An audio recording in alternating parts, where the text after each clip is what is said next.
শহীদ president Ziaur Rahman যে ক্ষমতায় আসলেন, উনি কি রাজনীতি করছেন? ক্ষমতায় আসতে চাইছেন? কিছু করছেন? দেশের প্রধান হওয়ার জন্য কি উনি আসলে ন্যূনতম কিছু করছেন জীবনে? কিছুই করেন নাই।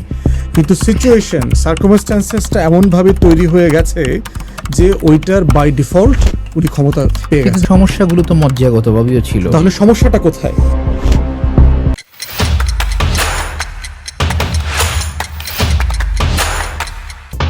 সমস্যাটা হচ্ছে যে এই রাষ্ট্র গভর্নেন্স, যে আমি যে একটা পলিসিকে ধরে কেন্দ্র করে পুরো শিক্ষা ব্যবস্থা ঢেলে সাজাবো, সেটা আমি করছি না। খেলার বাচ্চাকে দায়িত্ব দিচ্ছেন একটা দেশের জন্য।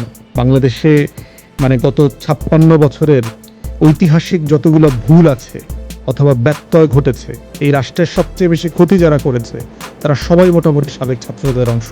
এই রাজনীতিটাকে যারা বিনির্মিত হইতে দেয় নাই, পেটি বুর্জুয়া পলিটিক্যাল পার্টি, যারা ক্ষমতায় আসে কিন্তু দেশের লাভ হয় না, দেশের ভাগ্য বদলায় না।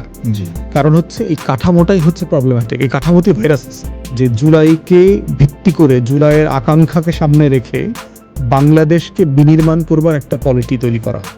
24-এর গণ অভ্যুত্থানের তরুণরা যেই শব্দে এই রাষ্ট্রে প্রতিবাদ করেছে, তার প্রত্যেকটা শব্দের সাথে আমরা জড়িত।